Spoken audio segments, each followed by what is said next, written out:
This is the Virginia Beach Police Department. You're going to be tested physically.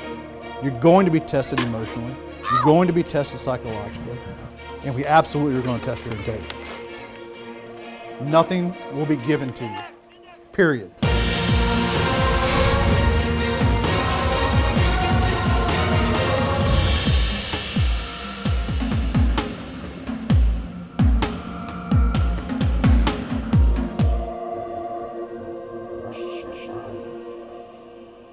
You guys are all here. You passed the first step. Step 2 is the academy. I am Sergeant Brian Marshall, the academy coordinator. Prepare yourself for it, ladies and gentlemen. We haven't had an academy in session for about 3 months. We are extremely excited to have you. Take a seat and sit down. I'd suggest y'all hurry up. My name is John Sharp. I'm 28. I'm originally from Utah. You know, the whole application process, you're putting your best traits forward. You have your initial application, you have a polygraph, you have a background interview, you have a background check, and then you have your PT assessment and everything else, and it's like, holy crap. It's seriously the longest freaking thing I've done in my life. They want all your family background, all your friends' background, where you're from, who's this. It's just a lot. You show back up for the written test and the psychological evaluation. A couple more months go by, and then it's the interview. 8 or 9 individuals in a room, all expecting you to say the right thing. The people you're talking to are giving you, at least in my case, a very enthusiastic yes. Like, we're excited to have you, we're glad to have you, you're gonna do great. And so I came in with the complete incorrect mindset. You know, it could be shorter, it would be great, but you know, it is what it is. Day 1 is a unique adventure, not only from my standpoint, but from my squad leaders right to the recruits. Everybody's usually excited about day 1. The new group, the new batch, what can we expect? Hopefully we're getting what we would consider a good crop of recruits to, to mold and grow and ultimately train them to come back and take our jobs at some point. As you get to know us through the course of the next 25 weeks, you will see probably just in this classroom, we have about 300 years of policing. Then most people really aren't sure what they're getting into. They have a novel idea, a media Hollywood enhanced image of what a police officer does.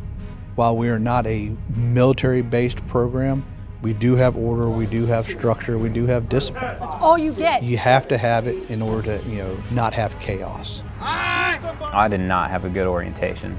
I think I was probably more stressed then than I have been in any of the stressor situations they've created later on in the academy. You're a mess. You're with your families and everyone's got a smile on their face, and everyone's so happy that you're here, and we appreciate you, and blah, blah, blah. And then families go this way, and we go this way. All right, without further ado, we're going to separate the parents and loved ones out to the hallway. We're going to give you a tour of the facility. 6'2", come forward. You definitely pushed having the support of your family and friends. And that's what I loved about the orientation night, because they're also showing that they care. Ask them how their day was. Get them to engage about it. Start those habits early. One of the biggest things that you guys can do is to let that support structure go to the wayside. At some point, they're going to need that structure. If you build it early, then it becomes a routine. Don't wait till it's too late to try to divulge into it, okay? But in reality, once we started, it was just us. This is a law enforcement training academy. They kind of gave you a little taste of the structure that was going to be coming in the following week. You will find the X on the floor right here. You will stand at attention facing the pole that's directly in front of you. Took notes. Some people weren't prepared. All right, so let's talk about grooming first. They told us to take notes on everything they were saying. And they discussed the male grooming standards, and all the guys writing. They start to discuss the female ones, and everybody stops writing. And so I just leaned over and I said, hey, you might want to write this down. There are females in the class as well. I suggest you keep your mouth shut. Do you understand me? Yes, ma'am. That is absolutely disrespectful, and it will not happen in this classroom again. Are we clear? Yes, ma'am. I had great intentions and terrible execution. We will line up in student number order. They gave you your number right then. You had to go to your shelf and grab it off. Group Bertrand, number 2. People were struggling. They couldn't remember their number. Having to carry all that stuff and not drop it, and then you're already like sweating, and I was in heels, and I was like, oh my God, like I'm already just losing my mind and we haven't even started. I was kind of looking at everybody and trying to figure out, okay, are these people competitive? Is this going to be like a competition? Who's the best recruit? We're all type A personalities. All of us like to be in control of things, which is why we've had such an issue coming together as a class, but I don't know, it's hard. You guys have a lot to think about between now and next Thursday. As a team, you are very, very strong. As an individual, you're a party of one. We will weed you out very, very quickly. It's interesting because you spend the first third of the academy just breaking them down. They come here expecting a whole lot of physical fitness and physical training, PT, but they don't know how much and what kind. They're expecting classroom, but they don't know the atmosphere. Nice of you two to join us today. And we make sure that they are told the rules, that they understand the rules, and what's going to happen if they don't follow the rules. It's not my fault you're not on time. Figure all the talking you did at orientation, you know everything by now. My staff is unique. They all have their own specialties. They bring themselves into their job. For me, it's being fair and firm, but there's a time to induce stress. Understand? You asked to speak to me, and you still call me sir. And there's a time to teach, coach, and mentor. Fight the pain, embrace the suck, and know that you're getting stronger every step of the way, and keep going. Yes, ma'am. A lot of my coworkers say I'm more of the passive-aggressive one. Recruit Cordero, go find everyone from the cage and computer room and have them come back, please. First couple of days, come in and be more rigid to help build that foundation. As a whole, your uniform appearance is garbage. Ironing boards, use them. They're gonna expect somebody that is gonna stress them out. I already got a draft and a resignation letter sitting in my office right now. All it needs is your name. Somebody that's gonna stay on them. Hurry up! Hurry up! Get to the right side of the hallway! Right side of the hallway! People confuse stress, okay, with she's not nice. No, I want to see how are you uncomfortable? You need to be uncomfortable. You need to be able to live in uncomfortable. Anybody else need a potty break? When she says something, I expect you all to sound off. Is that understood? Yes, sir. If you can't stand getting yelled at, or being told what to do, or being dressed properly and looking professional, you're not gonna do it on the street. Yeah, people not showing up in the academy uniform, that was a little rough. This is a paramilitary academy. Why don't you stand out here and show off your socks? On program? Look at that white thing. So there's a chain of command and there's a level of respect for your chain of command. They are learning essentially what their expectations are in the academy. At 0700, you will stand up and you will say the Pledge of Allegiance. Are we clear? Yes, ma'am. Let's get it done. I pledge allegiance. Drilling that discipline into you, it works. It sucks, but it works. And Bill Johansson's talking, you're trying to size me up. I don't know what's going on. That's not going to happen. Is that understood? Yes, sir. It's called respect.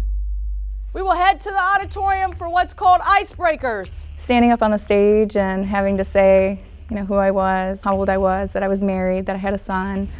I didn't want to share that with anybody. Stop moving your head. You're at position of attention. The only thing that should move is your mouth, not your eyes. It's not about the icebreaker itself. It's more about the attention to detail, stand at attention, Stand still.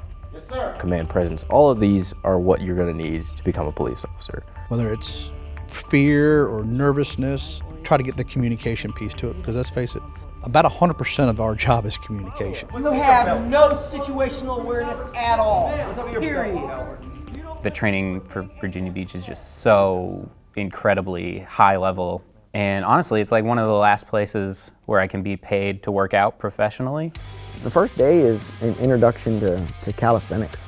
And when I'm seeing them do push-ups, when I'm seeing them do squats, when I'm seeing them do flutter kicks, you can see how coordinated some of these individuals are. Some come in physically prepared, most of them do not. That was a bit embarrassing because I actually had to be seen by rescue after the first physical assessment. We'll walk you to the ambulance and then we'll... I felt like I tried to prepare as best I could, but coming in, you got some serious PT studs in the academy, and keeping up with them was just not gonna happen. 1827. 1827. Some recruits stand out due to physical prowess. Some recruits stand out due to heart. But from the recruits, their biggest part right now is they're getting comfortable. They're comfortable in their own abilities right now. Some are still unsure of their abilities and that they even have the ability to be successful. But as long as they're in that classroom, Our goal is to successfully graduate them.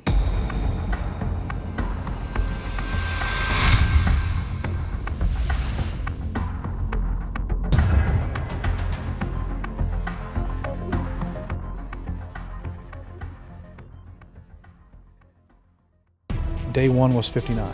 We are currently sitting at 45. People were just dropping left and right. Originally, people had quit because they just weren't physically ready. Later on, we had a few people that quit that shocked us all. They had to do some deep soul searching and find out that this might not be for them, and I respect them for doing that.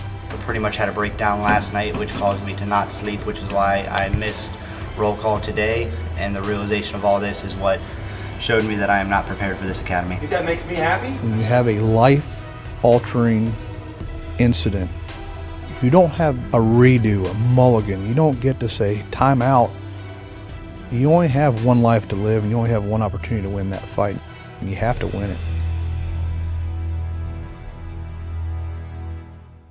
I'm not one to say that I enjoy working out or enjoy physical fitness, but after that first week, that's when I realized how important it was for this kind of job. My abs are like steel at this point.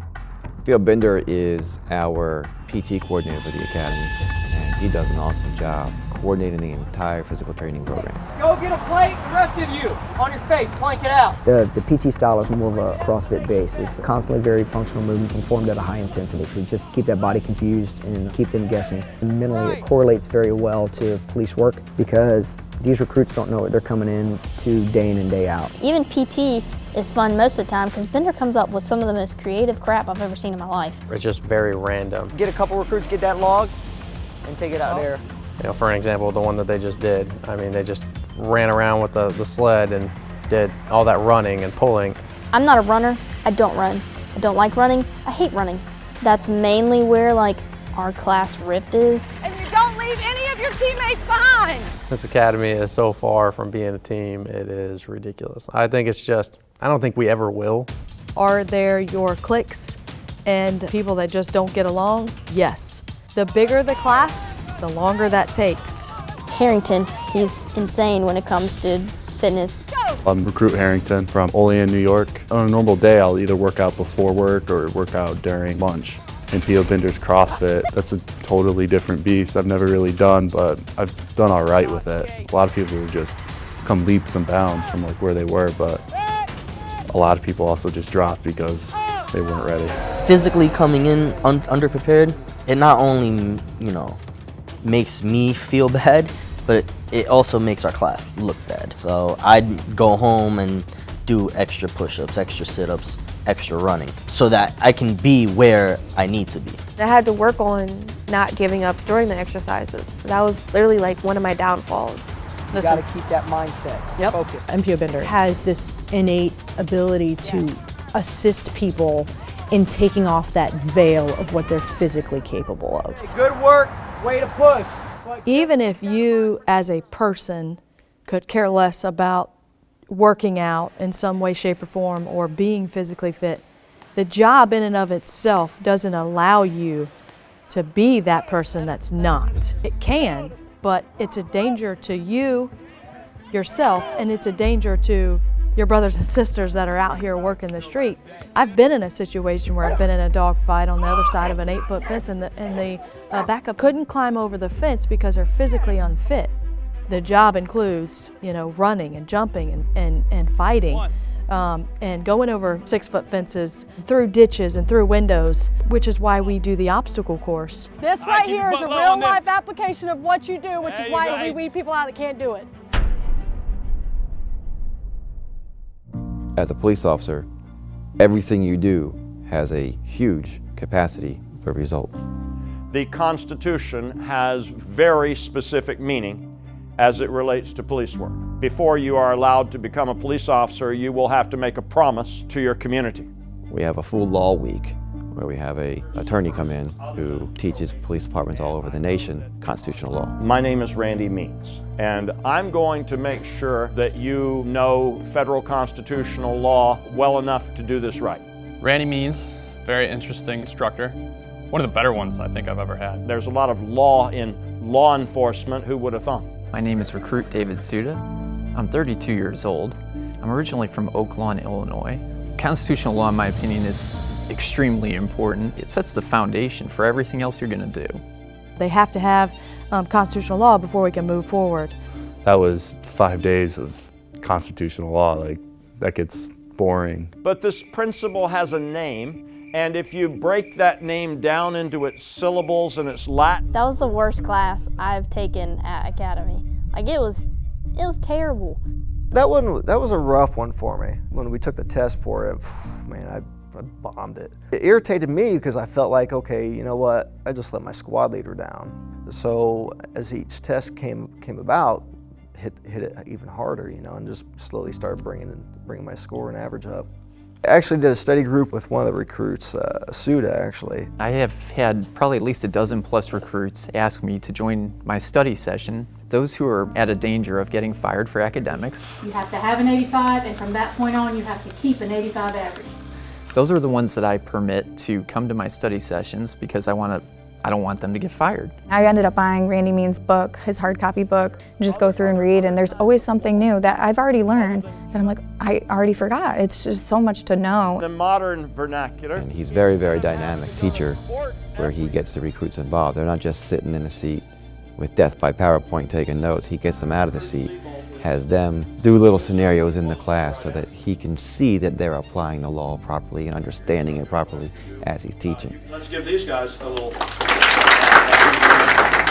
They want you to do your job right, obviously, for one, and when you violate somebody's constitutional rights, they don't tolerate it, and they shouldn't, of course. We're trying to teach you to respect things. You can't reasonably go up to somebody, maybe challenge them per se, you know, without knowing what your right and their rights are. We really need to be on top of, okay, are we in the right or are we in the wrong? You know, there's a line and you can't cross it. People are far more educated nowadays when it comes to policing, and call it what it is, it's definitely on the front burner and not the back. They need to have that grasp of that constitutional law, and they need to have that understanding, so when they get put in those situations, they need to know their legal authority. How was your first day of constitutional law? Good, sir. Y'all know the date, y'all know the time, right? Yes, sir. You guys are dismissed. Thank you, sir.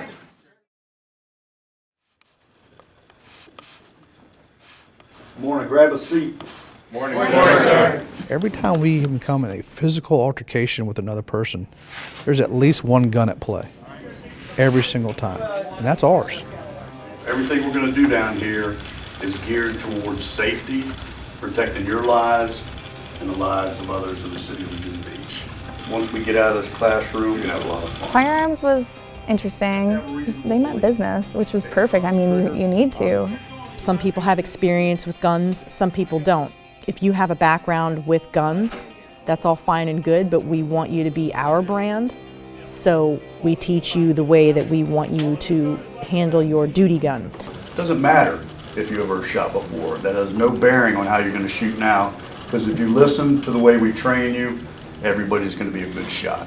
They go through about a week of classroom for that, and then actually putting into practice with just staying on the firing line. There's departments locally that don't get to shoot a fraction of the rounds that we do.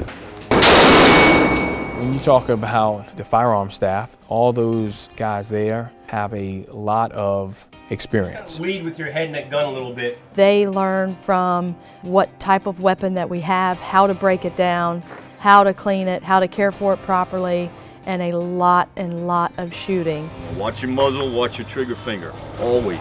Standing, Kneeling, prone, all sorts of positions. They work on the draws of getting you out of the holster fast and on target quick. The weapon I have is more for a left-handed shooter. And at first I couldn't understand why they couldn't switch like my mag release to the right for me so it was easier. But I mean, you realize, well, what if something happens to your gun and you have to pick up another officer's gun? You know, so there's all these things that could potentially go wrong where you need to be able to know that you can work every single one of those weapons without thinking. Obviously, we get folks with prior law enforcement, prior military. Sometimes they struggle more than those who have never shot at all because they've developed bad habits. There is a little bit of a mind shift that I had to do coming here. Everything we train in the Marine Corps is to kill. Here, it's arresting them. So you have to retrain yourself. Hey, I'm not here to kill. I'm here to protect or just, administer the law. Only profession where you can take people's constitutional rights away. Do you realize that? The instruction was unbelievable out there. MPO Sojan and his staff that he's working with out there, they can pinpoint stuff right away. They knew exactly what I was doing wrong. They said, correct it. And by the end of the week, I was shooting in the 90s. It's nice to see that they put that much effort into our training, you know? We might get kind of lost in just trying to get through the academy, but it's very important that you learn. And if you don't learn this, you could be killed.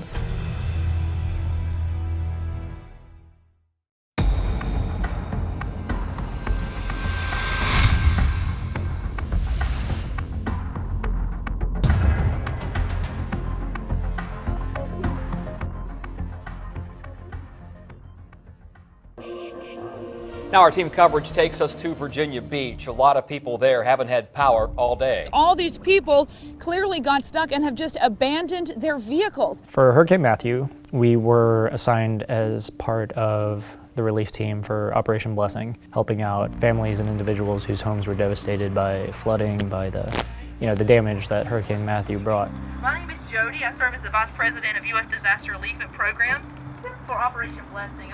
We did anything from taking out drywall, taking out floors, moving furniture in and out. Anything that the homeowner needed, that's basically what we were there for. Whenever you go into a home, the first thing you're going to do is you're going to introduce yourself to the homeowner. When we were driving on the bus and we drove through our first neighborhood, I was sitting on the window side and I remember looking out the window and holding in tears. I could not believe what I was seeing. I felt like we were in like a third world country. There's everybody's stuff on the street and all I knew was, holy crap, like they do need help. From the moment we pulled up to the house, I could see the relief, one, because they're getting help, period, but two, also to see that it's their own police department coming out to help. As soon as she saw who I was and I explained to her why we were here, she was in tears. So let's do what we can to get her at ease. It was one of those moments where you realize like someone is feeling helpless and you're that saving grace for them. I figure we can kind of tear up the floor and move this around us as we pull stuff up. We were struggling a lot before that with the being individuals and not really coming together as a team. It was nice because we got to kind of be with our MPOs a little bit more. They were more open than they had ever been before, and I think it was just because of the unique situation. Look, check it out. I kind of idolize MPO Philippone. I see what he's done, and kids come up to him in communities where there isn't a total huge respect for police, and he has earned that. He said, well, I want to be a leader in my community. I said, you know what you can do? You can clean up all that trash that y'all left behind. Because when the kid walks to the bus stop the next morning and sees that trash on the ground, that is what that kid thinks that his neighborhood is about. When I walked back around, all that trash had been picked up. The van was gone. The next day I saw him, I tried to get out and shake his hand on the corner. He was with his friends. He wouldn't shake my hand, but he gave me a fist bump, so I'll take that. Community policing, to me, is where the job is at. If we are really honestly saying that we're protecting and serving, that's one way to serve, through community involvement. MPO Philippone and I have a long relationship and career together. We were actually partners on COP for the first 2 years that I was there. And so we have a bond like no other. When you work that close with somebody in the environment that we work, you form that relationship that is almost undescribable. Filippo comes in Friday afternoon and we're all pretty in the dumps. It's been a long week. And he's like, you guys are doing fine. You should be proud of yourselves. We're proud of you. We want you to do well. And I was like, I needed that. When you lose a week, you gotta find a week's worth of extra space in an already tight schedule. And so when that happened, I actually encountered a lot of personal difficulties as far as childcare went. Just feeling like I could be present as a parent outside of work. And the squad leaders, they took me aside and they said, look, we noticed a drastic change in your performance and your behavior. Is everything all right at home? And I explained to them what was going on. They said, we can deal with that. You gotta understand that this is the nature of police work. And so instead of just scaring me with all that, they actually gave me the resources and the tips and the tricks and the hints on how to deal with that when the time comes. Okay, thank you, sir. Yes, thank you. I think it's a shame that it interrupted our training the way it did, but I think it was really a great opportunity, especially with public's opinion of police. I think it was like our second or third week in the academy, we were doing traffic direction. We're kind of lined up waiting to get our turn to go out into the intersection and practice directing traffic. And a school bus full of kids drove by. And we're waving, we're like, hey, and they're like, you. And we were like, okay, bye. And that was our first experience just wearing a VBPD traffic vest. Like, you don't even know me. Through the public eye, police officers are viewed through some as heroes, but others absolutely hate police. I've experienced hate from my sexuality all my life. And so someone feeling some type of way about me who doesn't even know me, it's not something that I'm a stranger to, you know, but I know that it does affect some of my classmates. Some people question me on the route I've taken. It's a little nerve-wracking because I'm like, everyone's so quick to like go on a rant and tangent about things, but it's like, what are you doing to make a difference about it? Just me being able to like apply to police department and get accepted and then like going through the process, you know, be able to talk to those females that are younger and let them see that, okay, like this is a black female officer. She's not what the media is portraying. The academy's been a lot of fun, actually, because you could sort of divide it into two different categories. You have your knowledge, where you're learning stuff in the classroom, and then you've got the skill-based stuff. You have your driving, and those are just, I like to think of them as like movie star weeks. I'm the driver training coordinator responsible for all driver training for certified officers, recruits, as well as other outside agencies. All right, turn them on. The Creed's training facility, it's a 271 square acre training site. We do all of our tactical training, driver training, anything that isn't limited to classroom is done here. The car for the officer is their office. That's everything from paperwork to interacting with people. Most of the time they're spent in the vehicle. More people are hurt or killed driving, especially for law enforcement. So I take this position very serious. Probably the harshest thing we can embed into the student driver is due regard for safety. It's a state law, it's a state requirement, but we emphasize it so much because we are order when there is chaos. The recruits show up for 2 days of classroom, going over driving principles, vehicle dynamics, the reasons the vehicle's doing what it's doing. Following the classroom portion, it's a week long of nonstop button-to-seat driving. Driving is huge in policing. In order to prevent crashes from occurring and for you to be proficient, you need to be able to move that car as if it were an extension of your body. So I look at myself as a very good driver, but driving backwards and being out of your seat and only looking in the back was just not good for me. I didn't like that at all. Bulfing's a biggie. Bulfing stands for backing up, looking forward. The best way to know where you're going is to look. This is not Star Wars. You can't use the force. Plant your left foot on the left floorboard, use your leg, get your butt up out of the seat, turn around at the waist, and then at the upper torso and look out the back window.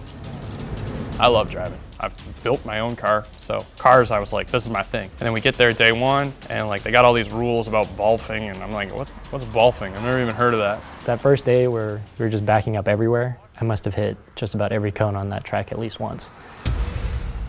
Some of the horns didn't work, and you have to beep when you back up. So I would just scream it out the window for everyone to hear. Beep! No matter what I did, people always made sure I got that car. Beep! Beep! We want the recruits to enjoy themselves, but it's also a learning environment. I feel like I'm about to nail something. Simple techniques that we offer the student driver from shuffle steering. What it allows for us to control that vehicle during a turning movement or even straight line driving and just gripping the wheel in the event of an unknown occurrence. Shuffle, shuffle. Oh, and we missed a game. It happened to me one of my first days on the street. Little bouncing ball comes across the street. Here comes little Johnny chasing right after it. Fortunately, the training was embedded in my brain. I was shuffle steering, going the speed limit in the neighborhood. I immediately stood on my brakes, shuffle steered to the left, stopped the car just prior to the child reaching the front end of the vehicle itself. Took a deep breath and was, just exhaling, going, wow, it actually happened. Horn. Driving was terrible. There was one course where I could have gotten in a lot of trouble. Off the brakes. When we get into precision driving, they get the hang of the driving in a tight area pretty quick. However, when you put time on it, that's where you see it going haywire, and that's where the instructors have to step in and really calm them down, get them back to the core principles. Get yourself up, Chase, come on. We're moving. If you can't hold it together and keep your stress levels under control here in a controlled training environment, then you're not going to be able to do it on the street, and that's going to get you killed. The police car can save you. It can kill you if you have the computers, you have the sirens, you have the cages, you have the radios. There's 1,000 things going on inside of it, and then you need to be able to drive. You can't go around hitting things. Get that seatbelt on. Move, faster. They need you right now. What is going on, Houston? Back then I was the class leader, so not only did I have to deal with the stress of performing on our driving evolutions, but I also had to deal with everyone else's stress and drama. So I'm like, all right, well, I'm gonna just try and focus, try to get through it. And I ended up doing really well. I really enjoyed driving. I could see myself wanting to go back as like an instructor. Got everybody? Yes, sir. Yes, sir. Out of this group, I still believe there are several that still should seek other employment. Absolutely, hands down.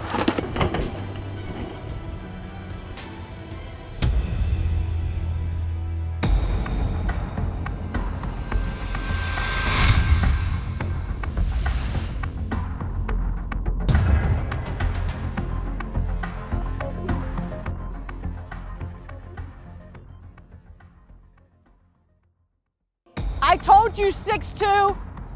We got all comfortable, had a cookout, and all this crap at Creed's, and then we come back to freaking Academy, and we've lost our mind.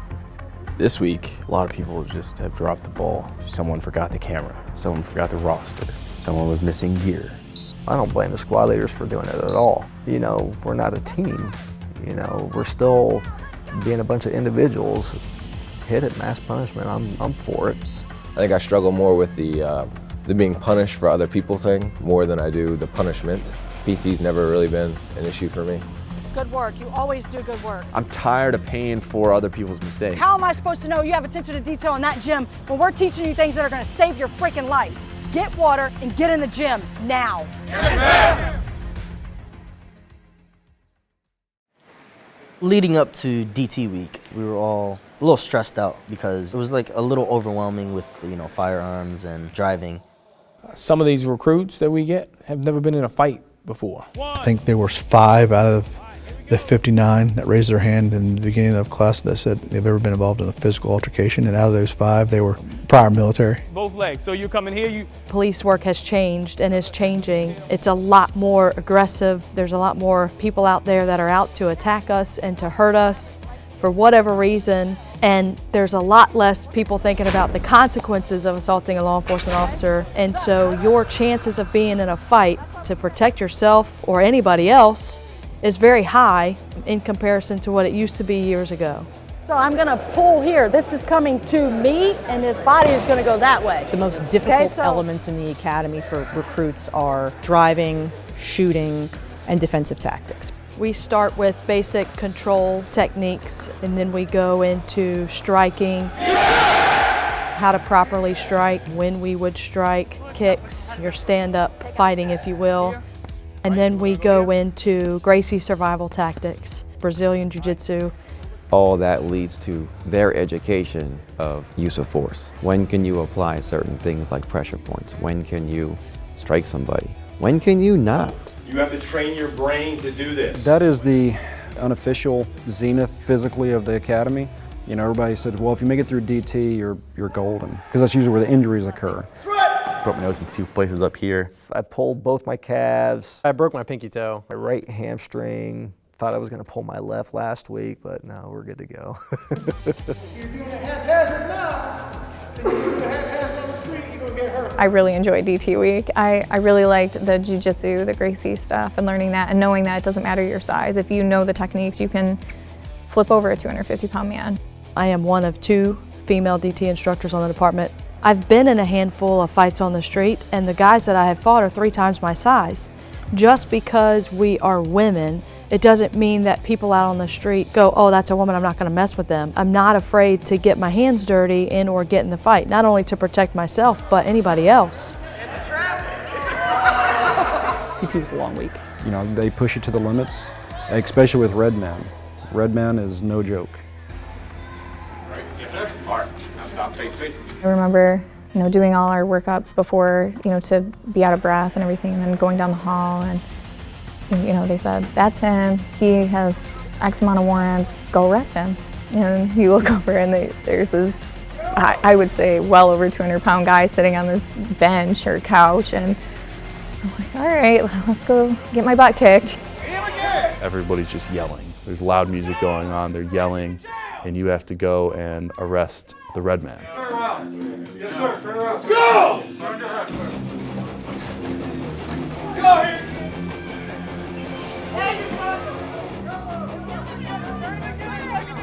He literally just picked me up and threw me on the ground a couple times, which I still have bruises from. You look at this person, you're like, got him, no problem, hands on, good to go. Next thing you know, they got you in the hucklebuck on the ground, and you're like, whoa, So you never know. Stay on him, he assaulted you, let's go! When you see the videos of 6 people working on one person, I completely understand now. I just went in and I feel like I just yelled at him, told him he's under arrest, get on the ground. It was fun. Hey, good job. Hidden arm technique, what did you do wrong? Did you use? Oh, I used the wrong knee. Yes! Yes, ma'am. But it worked. Yes, ma'am. Okay? It worked in the fight. Yes, ma'am. Okay? Yes, ma'am. Thank you. As soon as I heard that was the end, my body just shut down. There are things you can do, and it doesn't matter your size. The whole test was to just make sure you don't give up, and that's not in my vocabulary. You have several minutes to read. Nationwide, I think there's an expectation that police officers need to be able to do everything within their power not to utilize deadly force, which I'm in agreement with. One of the newest options in law enforcement is taser. Activate my taser, pull the trigger, probes go down range. Our PowerPoint is vastly in-depth. It goes into all the mechanics of the weapon, when you should and shouldn't use it. Although they don't tell you when you can and cannot use it, they give you a lot of insight on when it would be best utilized. And then they have the option of being exposed. Most people take the ride because you don't want to be that recruit that doesn't take it. You're not going to get a full ride, but you're going to get a shot. They start to see the instructor showing up in our taser uniform. They're immediately immobilized with fear. All I kept telling myself was, it can't be worse than labor and birth. It just can't. There it goes. That was not fun. Not fun at all. There you go. That was shocking.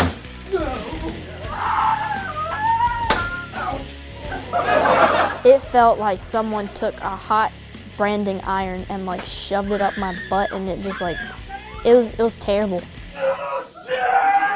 Oddly enough, I kind of liked the taser. I wanted to see if I could actually control what I was saying, and I was able to. I had something I planned on saying, I was able to say it. When the taser is actually discharged, it actually releases 2 probes, and attached to those 2 probes are barbs. The taser produces approximately 1,200 volts per pulse at 19 pulses per second. My scenario was a little bit different than others. Back in 2008, I did have a mild seizure. So I was actually instructed to lay on the ground, and I had to crawl to a set of go bags. And I got to the bags, and when I got to the bags, I didn't know what else to do, so I just picked the bags up and started throwing them everywhere. And then my ride was over, and that was it. And I was ready to get up and fight. Without those less lethal options, officers have to use more force, ultimately leading up to both injuries, as we discussed, but also potentially death. Understanding what we can and can't do in terms of use of force, that was another, big idea that we had to grasp. They're force multipliers. We use the OC spray. With the OC spray, they mandate it because there's always a chance that you'll get a secondary exposure. I spray you as a suspect, but that officer that's right next to you, he's going to get a secondary exposure. So we need to make sure that the officers understand what that feels like, so they have to get that exposure. Hey, look at me, calm down. Quit walking away, look at me. They get sprayed so they can understand what it feels like. And that's big when it comes to testifying in court. Put up against the wall, and I had to do some jumping jacks and all that, and next thing I know, spray across the face, some water to make it, a little more dramatic, and run. And then it hit me. Boom. Oh. It was liquid fire. I guess for me, it felt like someone was stabbing my eyes with 1,000 tiny little plastic forks. I took it like a bitch. When they told us that we had to fight and, keep our eyes open, I was like, that's impossible. While you're fighting off the effects of the pepper spray, you then get to throw a couple punches and kicks at a couple steady bags. And after that, you're told to go attack someone who's trying to kill you.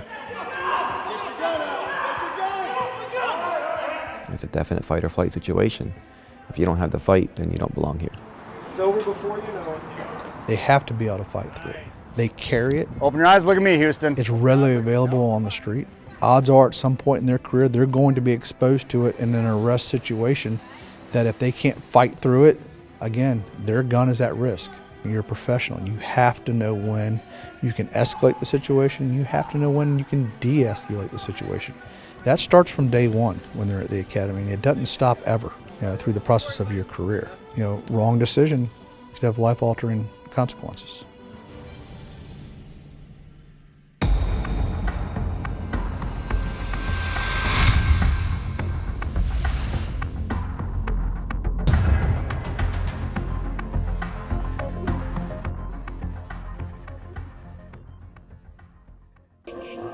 Okay, so for those people that send out emails, I'm going to give you a chance if you want to come up here and talk about it.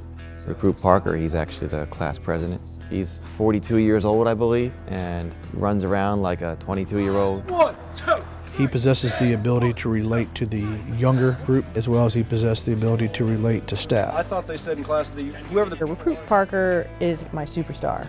His ability to be a leader is apparent and it's natural, so he is just an exceptional recruit all the way around.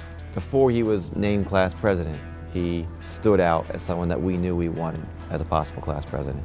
They asked for nominations. I had one person say, if I nominate you, would you accept it? And I said, yeah, I'll gladly, humbly take the nomination. And, they did the vote, and it was pretty unanimous, I guess, that people felt the same way. Vice President is Recruit John Sharp. Since the beginning, I've given him more responsibility because his ability to lead. You guys, your individual conversations need to be part of the bigger group. It was me and Parker. We sort of looked at each other. I said, I'm cool with being the vice president, you're the president. He said, yeah, but let's vote on it. Let's make sure that's how everyone else feels. So we did a second vote, and it came out almost exactly the same. I'm actually surprised that he got vice president. I figured he would be the president. He's very well spoken, a real deep thinker, doesn't fly off the handle, takes his time and really thinks out a situation first before acting on it. I can't speak for Parker necessarily, but beyond just wanting to get things done correctly and done quickly and efficiently, we actually want to see these people succeed. All right, who's the first DV? So we just had conflict resolution, and so that's really the first set of scenarios where it's dynamic. It's more than just, okay, we taught you how to handcuff somebody, click, click, everyone's friendly. Well, conflict resolution is exactly what it sounds like. Typically, when we get called to the scene, they call us to help them figure out solutions to solve their problems. We've got to be able to communicate with people and handle their situations. 2 days of scenario-based training, and it's a wide array of different situations. Whether it's a domestic, whether it's a fight or a dispute over something at a 7-Eleven, where there's two heated people, and you got to figure out, how do I resolve this conflict? And we do that at the Creed's training facility because we have things set up there that mimics banks, the convenience stores, condos, apartments, townhomes, everything that an officer or a new officer might encounter in the street. And so we have the scenario set up where they got to go in and figure out exactly what's going on, how to solve it legally. Sir, step outside. And do I need to make an arrest? Do I have a charge, or do I just separate them, let them go on their way? The big part of being a police officer nowadays is communication, being able to communicate effectively. If you're personable and you give people respect, a lot of times you don't have to use force. Yeah, just verbalize a little bit more. If his voice isn't carrying, you might need to step up. A hard thing to learn is that there's a million ways to do each scenario. So it's harder to learn. There's only one way. You just learn that way and you do it. That's it. But knowing that there's so many different options makes it difficult. Academics really came into the scenarios because the most common problem that we have is our legal authority. And that was something that I was very grounded in. So going in, I was always confident with my legal authority and what I was allowed to do. So scenarios are a place where I really thrive. All right, see how easy that was? I think the scenarios have been my favorite part because it's what No Kidding lets me test what I think versus what should happen. And when I come out of those and I passed and I made the right decisions, that really reinforces my thought processes. Conflict res was where I was like, hell yeah, this is what I want to do. This is why I joined. Yeah, I did great. What little self-confidence I had managed to build up prior to those scenarios is just absolutely smashed in that first scenario. I think most of it was communicating with the suspect. Seems like a lot of the recruits struggle in small talk. It's making me nervous. And this job is called verbal judo. You gotta be pretty good at it. Stop! You're thrown into the situation where it's your job to make small talk. And all of a sudden it becomes really hard to not be awkward. They asked the suspect, "Do you want to step out here and talk to us?" And the suspect said, "No." Come on out, sir. No. And the looks on their faces were like, well, that's all we got. There's so much going on in each of those calls that you really have to, mentally, you have to take a step back and see what's going on. The role players are just phenomenal. I sometimes think we're actually, it's not a scenario, I think it's real life sometimes. These people are screaming, they're acting so well. He's not my boyfriend. I've never seen that man, and like, you raped me! They're putting on the full role of what they might be doing on the street. And they're carrying around sim guns, which are same as our Glocks we carry on duty, only they are paintball Glocks. Reality sets in that, okay, it's not just someone holding a plastic gun saying, bang, bang, I shot you. They actually see where they can get hit and understand that it missed their vest and that it could potentially be a life-threatening wound, and that's something you have to deal with and understand that stressor being a police officer. I shot somebody, I shot one of the role players, and I was like, it just was like, dang, like I shot somebody, you know, I was just nervous, I was scared that I shot somebody even if it was just a paint round. But that was like the first time it really like got with me, like this is real, that could have been a real gun and I could have really shot somebody.